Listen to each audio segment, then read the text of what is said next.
November 10th, 1983. This is Joe Todd, an interview with Nellie Sexton.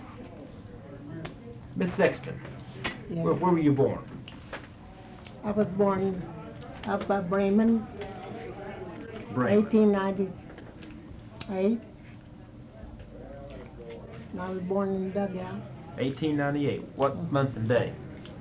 January the 6th. And I don't know, but I think it was on Wednesday. Who was your father? Well, Lemuel Granville Cross.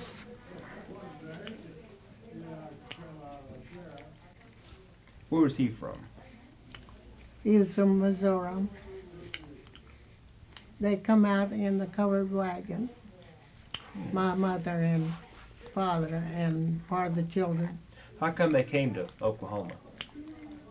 Well, some of my relatives lived here, and he could get work out here. And his father was a Baptist preacher, and he died before he was born. And he had 3 sisters. And I don't know too much about my father because my mother, I don't remember my mother. She died in childbirth. What was her name? Martha Selena King, before she was married. Salena.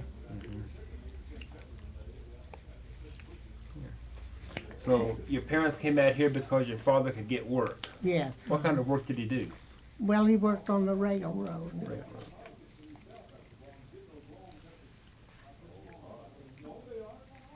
Up by Braman, you know, that railroad that come through there. Now, did he file on a claim when he came here? No, he didn't. But now I was raised in the Fraser family. My sister married Mr. Fraser, and when Mother died, I wasn't quite 4. And my sister got married, and she took me and raised me. So I was raised in the Fraser family. And my sister had 8 children, 4 boys and 4 girls. And of course she raised me. And of course I helped raise them, you know, the children. You say you were born in a dugout. Yes, I was. How long did you live in the dugout? I don't know. I don't remember. Because we had moved, and I don't remember because I was too young, I guess. Where did the Fraser family live in Braman? No, they lived the Fraser family lived on a farm, and my brother-in-law, Mr. Fraser, run in the strip, and he contested this place where he was at, northwest of Blackwell, about 5 miles northwest. And we lived on Dry Creek. And he run in the race and contested, and he won in the contest, so he got the place. Why did he contest it? Well, listen, I don't know, but he run in the race, and there was another fellow that said he owned this land, and so did my brother-in-law. But they, I don't know how they did it, but anyway, my brother-in-law won in the contest, and he got the place. Did he ever talk about the run? About what the run was like? Yeah. What did he tell you about that? Well, he said that when he ran, he said that it was terrible on him, but he said, and he had to pay 10 cents a glass for water. And I don't know how he run. I don't remember how he said he run. As a little girl, what chores did you do in the farm? Oh my goodness, I done everything. I washed dishes, and when I got old enough, I mixed light bread, and I just did everything.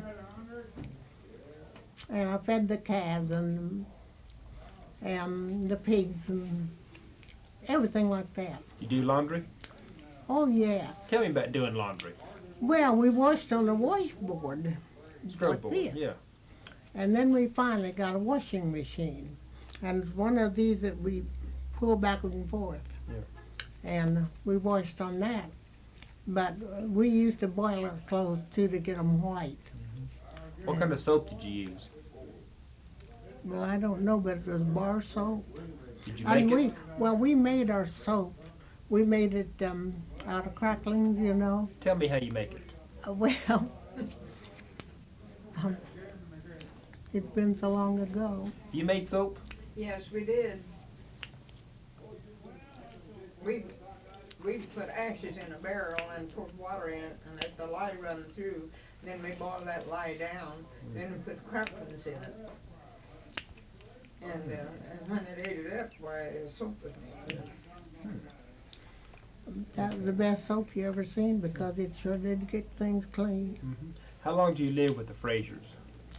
Oh, I lived there till I was 22, and then I got married. Do you remember Statehood Day? Yes, I do. Tell me about that day. Well, all I can remember is that they said it was Statehood Day, and we were all just happy as we could be. Everybody was happy, but that's about all I know. Was there a big celebration? Well, I think they celebrated in town, but we was out in the country about 5 or 6 miles, and we didn't celebrate out there. Only all the neighbors gathered, you know. And what did the neighbors do when they gathered together? Well, we just talked. They just talked and had a good time and was happy that we had statehood. Yeah. Do you ever hear of the Depression of 1907? Well, not too much. I can't recall that. Mm-hmm.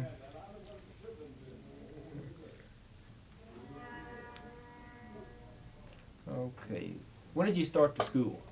Well, it was 2 miles and a quarter to school, and I started when I was about 8 years old. I never got to go because the first term I went to Bitter Creek School, and I didn't get to go very much because it was 2 miles and 3/4.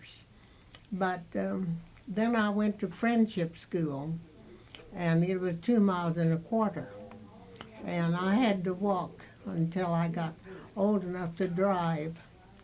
Then I would drive, and I would pick up all the children that was on the road, and we all went together. What was your teacher's name? Your first teacher? My first teacher was Mrs. Montgomery, and that's when I went to my first school. Bitter Creek? Bitter Creek. Mrs. Montgomery. Yeah. On the farm, what kind of crops did Mr. Fraser raise? Oh, he raised everything, and he had wheat and corn, and he had alfalfa, and he raised watermelons. And we sold lots of watermelons, and they were the best I ever eat, I think. What did you get for watermelons back then? Well, the great big ones, you know, maybe about 50 cents. Yeah. And that way, things weren't so high then, but they sure are now. Yeah. Did you do any work in the fields? Yes, I did. What'd you do? Well, I rode the lead horse for one thing. They had a lead horse, you know. The lead horse on When they cut the wheat and harvest time? harvest time, and then I plowed corn, and he fixed cultivators so they wouldn't spraddle out, you know, and he tied them so I could just sit there and drive up and down the rows, you know, get the weeds. How come you have to ride the lead horse when you weed harvest? Well, they had the horses, and then they had 2 horses that they called the lead horse. And I don't know how come, but anyway, I rode the lead horse, and they run away with us one time, and my brother, if I'd fell off, a binder would just cut me all to pieces. But I went out to the end of the road and I said to my brother-in-law, I said, we had a nice little ride. And he said, ride hell. The horses was running away. And of course, I was small and I hung on to the hames, you know, so that I wouldn't fall off. How many acres of wheat did your brother-in-law have? Well, he had a farm. Now, he deeded the farm, 40 acres, to his father and mother. And then he had the rest of it, 160, I mean, there was 160 acres. And he deeded the 40. And that would be, he'd have 120 acres, wouldn't he? Yeah. And the creek run through them, dry creek run through the place. How long would it take to harvest all the wheat? Well, I just don't recall. Did he have a thresher? Oh yes, we had a threshing machine. Now, did he own it, or did several people own it Oh, together? he owned it. Oh, he owned it. Oh yes, he owned yeah. all of it. And the threshing machine, I'm sure the thresh machine come, it would break down, you know. And we had threshers for quite a bit. And I remember one time they had a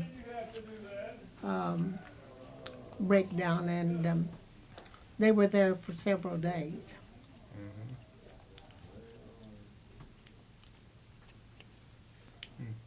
When was the first time you came to Blackwell? What's your first memories of the town?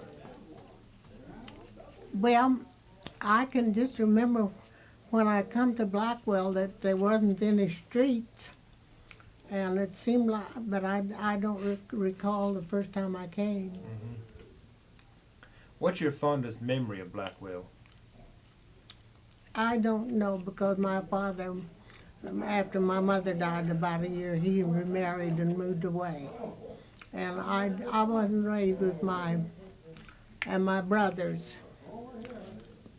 They all got out, you know, they were just young, but the neighbors gave them work.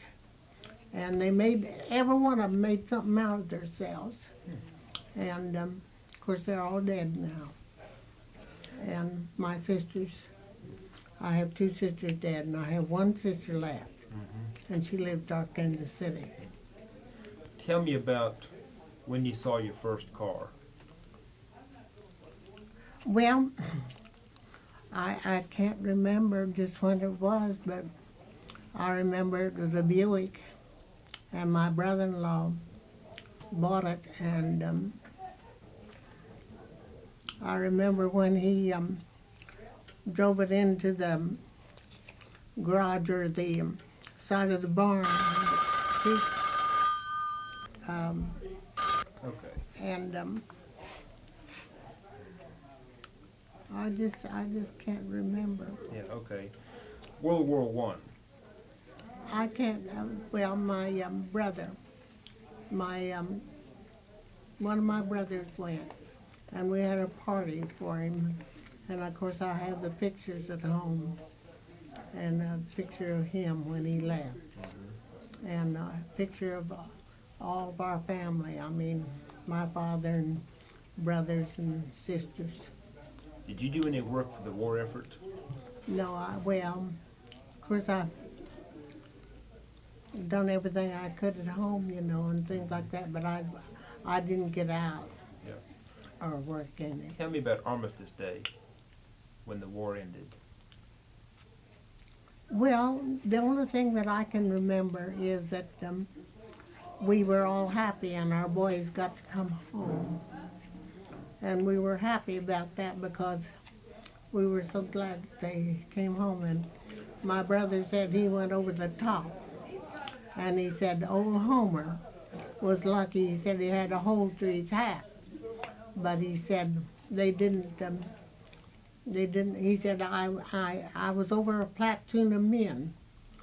And he said, I went over the top with them. Because he said, I wasn't going to send them there by themselves.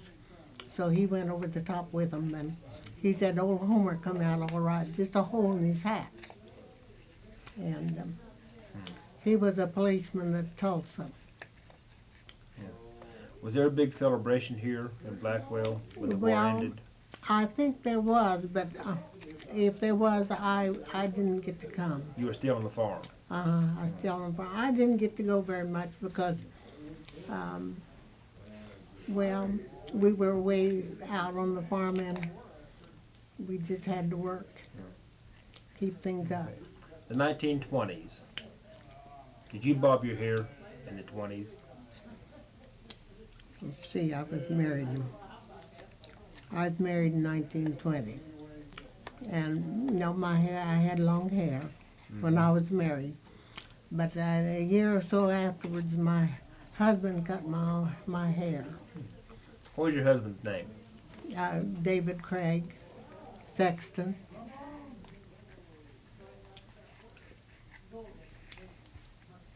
And he came from Berryville, Arkansas, but he was born in Texas. Where did you move when you got married? Well, I moved up to Braden Waterworks. Where's that? That was northwest of Mr. Fraser's house, and Reese McGee was the head of it. It was a waterworks? Uh-huh. What do you do at a waterworks? Well, I don't know, but he had a great big engine that he had to look after and keep it going, a big boiler. And I can't remember, our first baby was born up there. And So your husband worked at the waterworks? uh-huh.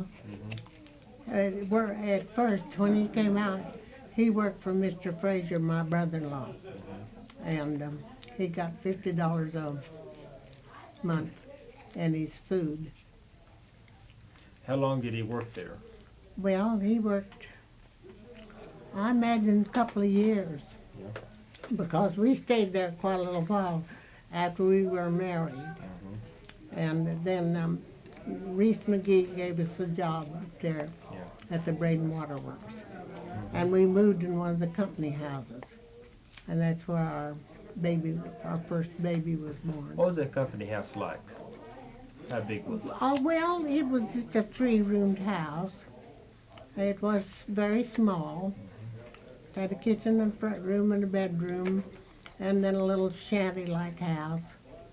And that's about all there was to it. But there were several people up there and that worked for the Braden Waterworks. After he worked there, where did he go? Well, he broke his leg, and we moved up at Sumter, and we lived in one of the houses up there, and then we moved over in Grant County on a farm, and he worked there, and then he had a friend that belonged to the Oddfellows, and this friend came over, and we had another baby, and she was 2 weeks old when we moved to Deer Creek. And my husband worked in the oil field. He worked for the Consolidated Gas Company. Of course, it wasn't called that then. And they consolidated, and he worked 32 years for the gas company. What did he do for him? He done everything. He worked in the fields when we lived at Deer Creek, and then we moved over to Blackwell, and he worked in the meter shop mostly. How big was Deer Creek? Well, I really don't know. It wasn't too big. Ever hear about the old French trading post there? No. Okay. Did your husband work in the oil fields in the 1930s? In the Well, Great Depression? yeah. How did the Great Depression affect you and your family? Well, it affected us quite a bit because, well, we didn't have things like other people had. I mean, we did without. And the only reason that I am pretty well fixed now is that when we moved to Blackwell, we bought some land, and we sold that land. We lived out on Doolin, and we sold that land, and so we saved, and I carried water from a well, and we had a cesspool, and just an ordinary family. And what I mean, we worked. We worked, he worked, and I worked. And we worked hard. What kind of meals did you fix in the 30s and the Depression? How'd you make your food stretch? Well, I made it stretch because I knew how to cook. And I still know how to do. And my daughter says, well, Mama, you know how to do everything. And I said, well, I was taught that way. My sister taught me how to do things and how to get along on as less that I could. What was some of the things that you would do to make food last longer? What would you do? Well, we put it down in jars, and we buried some of the turnips. You know, we buried them in straw and stuff over them, and we made great big barrels of kraut and things like that, and put in the cellar. And that's how we. That's What was your average meal like in the Depression? What would you fix? Oh, well, we always had our meat. You know, we had our hog meat, and we had our